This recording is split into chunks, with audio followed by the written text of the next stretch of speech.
Hello, my name is Elisa Garbish. I serve as the Education Director at the Victim Center, which is a local nonprofit agency in Springfield, Missouri. I am delighted to be here with you today to share some information regarding sexual violence, dating domestic violence, and stalking. So as we get started here, let me share my screen so that you can see some of the things that I am talking about today. What you know and what you thought you knew about sexual violence, dating domestic violence, and stalking. So thanks once again for the opportunity to do this. I appreciate Dr. Harris and her willingness to allow me to come and share. Some of the things that I remember as a college student thinking is, why is this person here to talk to me, and how do I know that they're qualified to come and talk to me? So what I wanted to share with you is just a little bit about myself. I have a degree in college student personnel administration, which is studying the development of college students, number one. Number two, I have spent the past 15 years prior to starting in this role as the education director. I have served as a student services person in campus life, specifically residence life at college campuses, at multiple college campuses. I worked for a brief time as an educator on a grant project at a college campus, and have been doing education in regards to sexual violence, dating domestic violence, and stalking for almost 20 years. I started when I was in college pursuing my degree in human services, which is similar to social work. That is really truly where I was connected to this particular topic. I had some personal experiences as well as some friends who had confided in me regarding some personal experiences that they had had, that then really pushed me to pursue a passion in providing this type of education. So I just wanted to share, I'm not a stranger to working with college students and not a stranger to serving as an educator in regards to these topics. As the education director, I have been with the Victim Center for about a year and a half, and it has been an incredibly fulfilling year and a half. I have spoken to over 13,000 people in the last year and a half. Actually, it's more than 13,000. That's just what I did in 2019. And so just a lot of experience talking about this topic. So as we continue on in our presentation, just a couple of things that I want to share with you. All right, a couple caveats, if you will. The content of this presentation may cause you discomfort. And I don't share that with you to be crass or to be rude or disrespectful. I just want you to know that we might talk about some things today that are uncomfortable. And so I may challenge some societal expectations, some cultural norms that you subscribe to. I also may say some things, although I don't intend to, but I know that in this type of work, I know that it is possible the things that I say may trigger someone who has been impacted by these types of violent crimes in their past. And so with that being said, I want to make sure that each of us acknowledge that we support those around us and respect the fact that individuals need to take care of themselves if they have been impacted by these types of crimes, and that we need to make sure that we give space to be able to do that. So if you're somebody who does get triggered by the things that we talk about today, please know that you can pause this presentation, pause this video, and come back to it when you've taken time to take care of yourself. The next set of things that I need to share with you is, number one, I do not have all of the answers. I would never say that I am an expert and know all about this topic. I too am still learning. I read new articles every single day that help broaden my knowledge base as well as inform the things that I share. So please know that I do not have all of the answers, but I am more than willing to explore with you answers to questions that you have. The next thing, I am not here today to blame these types of crimes, sexual violence, dating, domestic violence, stalking, on men. This is not a presentation all about how much I hate men, because that is not the case, all right? I know in doing this type of education that these crimes, yes, while largely perpetrated by men, these crimes are not perpetrated by all men. All men are not perpetrators. There are very few men who perpetrate these types of crimes, and unfortunately, they perpetrate these crimes multiple times. They have many victims, more than just one victim. So they're what we call serial perpetrators. And so I'm not here to blame this issue on men. And I'm not here to say that women are always the victim, because that is not the case either. Men can be victims of this type of crime. So I also want to acknowledge that sexual violence is not just a women's issue. It is a societal, social justice issue. All right, which also means that men and women must come together to work as partners to combat this particular issue. And we need to empower one another to eradicate violence from our communities. I have a saying that I share with many groups is that violence thrives in silence. So the more we stay quiet about talking about violence or talking about how the things we do or the things we say contribute to a culture that is accepting and welcoming of violence, the more time and space and credence we give for violence to continue to have its place and its space in our communities. And I want to stop that from happening, because I don't want my friends, my neighbors, my family members to continue to get hurt. What I hope to do during our time together, I hope that we can define what sexual violence is. I want to talk about how sexual violence impacts our community members, and just violence in general, how it impacts our community members. I want to make sure we talk about dating and domestic violence and stalking. I want to make sure we talk about power and control, and then share with you resources that are available, not just at the MSU campus, but also in our community. So what is sexual violence? Okay, sexual violence, I want you to think about sexual violence being an umbrella term. It is an umbrella term that then has three components to it. And those three components are sexual harassment, sexual assault, and rape. Now, I want you to know that these things, these three things under this umbrella of sexual violence, happen to all genders, all sexual orientations, all ages of people. All right, and statistics say that 1 in 4 women and 1 in 6 men in their lifetime will be victims of sexual violence. That's terrifying to me. When I think about, I have 4 people who live right here in my home. I have 2 men and 2 women who live right here in my home, and it scares me when I think about these statistics. All right. Now, what is sexual harassment? Sexual harassment are those things that we talk about. I know that we talked about them on the college campus on a pretty regular basis.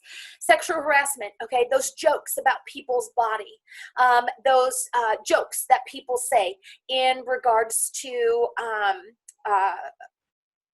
demographics of people, okay, things that are said to people in really creepy or uncomfortable ways. When people rub up against other people or touch people on accident, okay? And that behavior is repeated. Sometimes in cases where there is power, okay, there's a power imbalance, sexual harassment can also be perpetrated in a way that's called quid pro quo. And that is where, for example, somebody may say, well, in order for me to give you an A in this class, I need you to then perform XYZ sexual favor, all right? And so that's harassment. Okay, may also lead into sexual assault. Sexual assault is non-consensual sexual contact of any type, okay? This specifically is not in regards to rape or intercourse, okay, which is then that third umbrella area. Sexual assault is more the groping, the kissing, the touching, the caressing, things of that nature. And then rape itself is actual intercourse and or insertion of any type of items in a sexual orifice. okay? So this big umbrella term is what we refer to as sexual violence. And what I wanted to share with you just a little bit to bring it into perspective of how this type of crime in particular impacts college students. There is a coalition of schools, 21 schools across the state of Missouri, colleges and universities, who participate in a group called Partners in Prevention. And the Partners in Prevention group puts out a college health behavior survey every single year. You may or may not have participated in this survey in the past. But that survey in 2019 collected data from 9,700 college students across the state of Missouri. And what that survey shared was that of the 9,700 Missouri college students that responded, 22% of that 97, so approximately 2,100 students, reported on the survey that they had an experience that was non-consensual sexual contact in their lifetime. So about 2,100 students out of this 9,700 that responded to the survey have said, yes, I have experienced non-consensual sexual contact. So that might be sexual assault, that might be rape, that might be a situation where there was quid pro quo. Now, in addition to that, there were 680 students of that 9,700 who also shared that in the last year, they have experienced non-consensual sexual contact in the last year. So not just in the lifetime, but in the last year, in the last 12 months that they took this survey. And so, class, if you even take 680, divide that by the 21 schools, okay, that are in this group of schools, in this coalition, that would mean that there were about 30 students at Missouri State who in the last year have experienced this type of crime, sexual violence. Now, that's impactful to me. That says that we have community members who have been hurt. And so what do we do about that? Okay. Now, this is sexual violence. Let's look at another form of violence. And that's domestic or family violence is what you may hear it commonly referred to. But, excuse me, I also want you to know that it might be called interpersonal violence. It might be called dating violence. It has a number of terms. But what I really want you to think about is that this type of violence can happen in any type of relationship. So it is not solely limited to those relationships where there is marriage, a partnership, or a dating relationship. Family violence or interpersonal violence can also happen amongst family members. Could happen with family members, people that you have lived with before or that you have a relationship with. Can also happen amongst siblings. And it can happen amongst friends. We need to think about, right, that we talk a lot about warning signs in regards to unhealthy relationships. And if I was there in class with you today, I would ask you to list off to me, what are some red flags of unhealthy relationships? And you would name off for me very quickly, probably 10 different warning signs or red flags to unhealthy relationships. But what I really want to know is, what are healthy relationships and what do healthy relationships look like? And why do we not talk about that? Okay?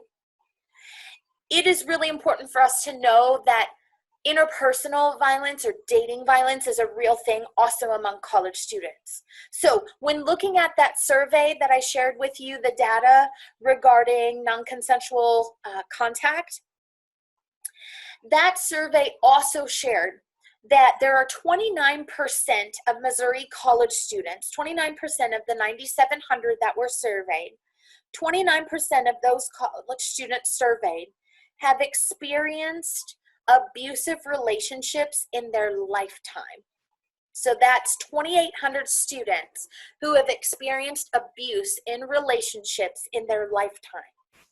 And in the last year, the last 12 months, there were 1,350 students who indicated that they had experienced violence in a relationship in the past year. Wow. So think about that. That number then is even higher than our number of non-consensual contact. Now, they might be crossovers, okay? Because abuse can take on many different forms. So abuse could be in a relationship, in a dating relationship, okay, or even a marriage. And that person, that victim, could be forced to have sexual contact that they're not interested in. And so that individual could be counted in both of these sets of statistics. But still, take that 1,350, divide it by the 21 schools, okay? And we're looking at, my math is really rough, but 60, 65 students per school who have experienced abuse in their relationships in the last year. Wow. Now, I think about, what does this mean? And here's some things that I want you to think about. When we know people in abusive relationships, it is important that we do not blame, shame, or question why they do not leave or walk out, remove themselves from those relationships.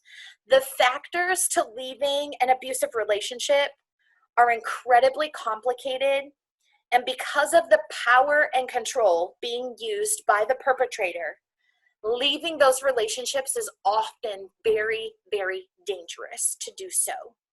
And so you'll see here on my screen that I've got like a blue hyperlink, if you will. I will make sure that Dr. Harris has this video. It is a video that talks about, why do victims not leave? Because I think it's important for you to see, if maybe you've not experienced interpersonal violence, or if you have not maybe taken the time to reflect or think about, gosh, what are the barriers to an individual leaving an abusive relationship? I want you to check out this video, okay? Now, I mentioned power and control. And so what I want to do is check out this slide, all right? This cycle of violence, it's powerful. First of all, let's look at the control tactics that you see on the left side of your screen. On the left side of the screen, these are tactics that are used by a perpetrator and abuser to control another individual. Things such as damaging property, threatening pets, hurting pets, okay, throwing items, being physically aggressive, right? Could mean stalking, all right? Stalking an individual, tracking them, putting GPS trackers on their vehicles, monitoring their cell phones, monitoring accounts, monitoring messages, okay? Stalking their social media, being around them even when that person has said, stop, do not be around me. I am not interested in this type of interaction with you. A control of the relationship. This is where an individual discredits the character of another individual. Okay, it's where rumors are spread or information is distorted, where the perpetrator or abuser says that the victim is a liar, and that when they try to report abuse or harm that's being done to them, the abuser will then say that the individual's crazy, or the abuser may actually say, well, they're not the victim, I'm the victim. Listen to this stuff that they do to me, okay? In situations where there are children involved, maybe in a domestic partnership or within a family, there are children that are present. And so an abuser may punish children to hurt the victim, may use children as spies, may take the children, may threaten to take the children, maybe threaten or utilize the custody visitation system, the court mandated system, to then control the victim. And then last, but certainly not least, because I think we're all feeling a little bit of this at the present time, but it's nowhere near the comparison for individuals who are truly isolated by abusive partners, but isolation. There, you'll hear in that video the story of a woman who her abuser isolated her. Not only then did he move her away from her friends, her family, her support system, but then also started to introduce threatening tactics and items that could then be used to physically harm this individual. Now, when you look at the right side of your screen, you'll see that these are the types of abuse that abusers then could use, or the behaviors that they could display. So psychological abuse, right? Threatening somebody, playing mind games with somebody, verbal attacks, economic abuse, controlling all of the money so that they don't have resources, prohibiting them to work, or making them work more than 40 hours a week, all right? Sexual abuse. This is where then, for example, in that data that I shared from the Missouri Partners in Prevention Coalition, the data where somebody may identify that they've experienced non-consensual sexual contact and they're also in an abusive relationship, this is the area where, because that is a form of abuse. Physical abuse, so reckless driving, hitting somebody, punching somebody, slapping somebody, withholding necessities, including medication, disrupting their meals or their sleep, tying them up, things like that. And then legal abuse. It's a real thing. I've actually seen it happen in real time, in real life, where an abuser will lie to police, will lie on an ex parte, an order of protection, will lie in family court or even in criminal court, and they get away with it. And so they're able to abuse the legal system to then cause further abuse of their victim. Now, let me go back to the stalking, because I want to make sure that we spend just a little bit of time. Stalking is not just a control tactic that an abuser uses to control their victim. Stalking is also a very violent crime in and of itself. It's incredibly intrusive. It's incredibly unnerving. And if you've been a victim of assault, or a victim of stalking, my apologies, a victim of stalking, you too have probably at times felt that you were going crazy. And you maybe even shared with individuals that somebody was stalking you and they told you you're overreacting. Stop overreacting. Just ignore it. Just avoid that person.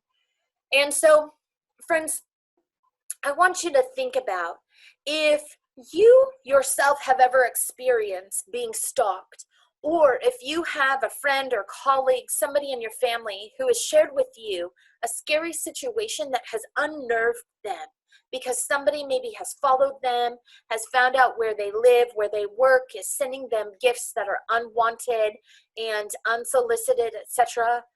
I want you to take that seriously, and I want you to report that crime to the police, because it is a crime. And I want you to keep on tracking what is happening and what is taking place, so that then you can show police that you have a record of behavior that's taken place. So we've talked about sexual violence, we've talked about dating and domestic violence, we've talked about this cycle of violence, and that there are these control tactics that are used in abuse that then is also done. So what do we then, or how does this impact, how do these types of violence, stalking, dating, domestic violence, sexual violence, how does it impact our community members? Well, let's just think about it. Let's think about just the basic needs, right? Maslow's most basic hierarchy of need: shelter, safety, food, and water. How can one feel safe in a home or a space where abuse is present? Or even think about this: how can one feel safe on a campus where they personally have experienced sexual violence on that campus and they see the perpetrator every single day? How can one have those basic needs met right there? Right? Think about right now in this pandemic that we're in, where we are all being asked to shelter in place or to stay at home. And think about those families where there is abuse that is actively present. And so individuals, maybe it's elementary age children, could get away from that situation. They could go to school for a reprieve, but now they're all home. College students, right? Had this escape, they could go away to college and not be present in that environment. And now we're right back there. How incredibly isolating, how incredibly terrifying, even right now. Okay, so I'm going to share some resources when we get to the end of this presentation, that if that is a situation that you're in right now, a lived situation that you're in, please know that number one, you are not alone, and number two, there are people here that you can talk to. How else does violence impact members of our community, right? Who do you turn to when within your family you hear friends, classmates, family members participate in behaviors that are victim blaming, victim shaming, that they're rigid in their belief systems related to sexuality, gender roles, masculinity and femininity, and then you go to share that somebody has violated you, has perpetrated violence against you, and all you get is shame and blame and judgment. Because you shouldn't have been there. You shouldn't have been wearing that. That is not your role. That's not how we raised you. The church says. So friends, this is impactful. What if you come forward to share your story of violence that you've endured, and you're asked to be quiet and to not ever share that story again, to keep it quiet? Because we don't want our reputation tarnished, and we don't want the reputation of that perpetrator, that abuser, to be tarnished either. They're a good family. They grew up in a good family. They're an athlete, okay? They're leader. They don't do these types of things to other people. And so instead, you're silenced. What about if you're part of a support network where there are rigid belief systems that are present, that don't offer support, and instead all they do is provide condemning statements and they shame you? I've had students share with me, I've had community members share with me their own personal experiences from their own faith communities where they've been condemned and shamed instead of spoken to and cared for and provided with compassion and empathy for what has truly happened to them. And so I need you to think about this. Our judicial process, our judicial systems, the law enforcement system itself, right? We may either A, not have access to those systems, B, we may be afraid because of our past experiences with those systems. But we also hear the horror stories about the slow processing of those systems, that in those systems, the judicial system is not trauma informed, it's cold, it's distant, it's uncomfortable, right? And so how do we break down those barriers? So violence is incredibly impactful to members of our community. So where do we go from here, knowing that we must have some type of solution? So the first thing that I would offer to you is, let's practice compassion. Let's practice kindness, empathy.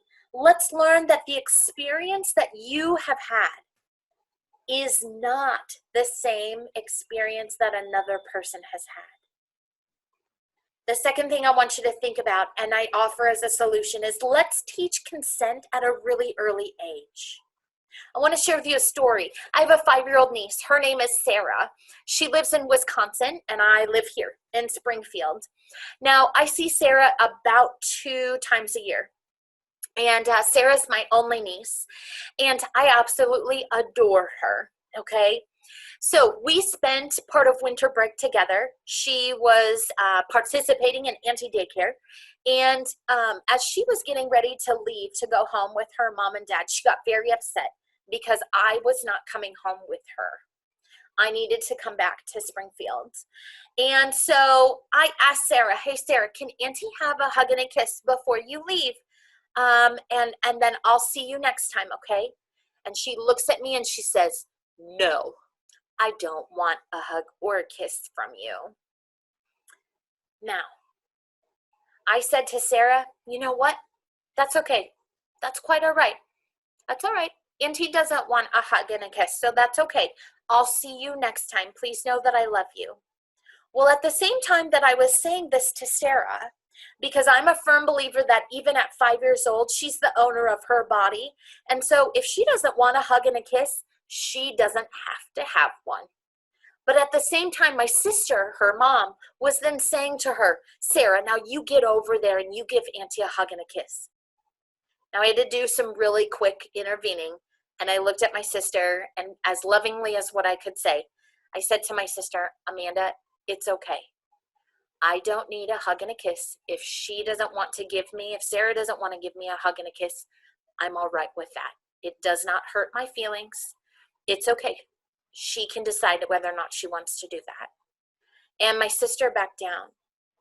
But friends, I want you to know that even if you babysit children, if you have younger siblings, maybe this is something that happened to you. I think it's so important that at a really early age, we make sure that our children, the young people that we're surrounded by, know that they're the owners of their body. And if they don't want to give hugs or kisses, if they want somebody to stop tickling them, if they want somebody to stop being in their space or stop touching them, even if it's an adult, it needs to be listened to, because those are the early messages that we receive as young people about what's okay and how far our voice goes. Now, we also need to deconstruct gender stereotypes and norms, all right? A man can be a victim of violence. A woman can be a perpetrator of violence, because it's not about physical force all the time. It's about emotional manipulation, okay, psychological manipulation. It's about those control tactics that we talked about before, and men and women are capable of doing those things, all right, which makes it so that men and women are both capable of being victims and perpetrators. We need to confront jokes and stories that perpetrate violence against people. One of my pet peeves are the number of jokes that take place in regards to individuals in prison, particularly men.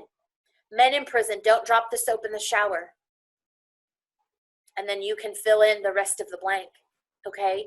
You're going to become somebody's person, okay? I want you to think about those jokes. It is not okay to perpetuate violence against people, all right? How do two wrongs make a right? In that if somebody causes harm to another person, that then they're deserving of harm also. I don't get it, and I don't think it's right, and I'm not willing to live in a society and in a culture that perpetuates this type of violence.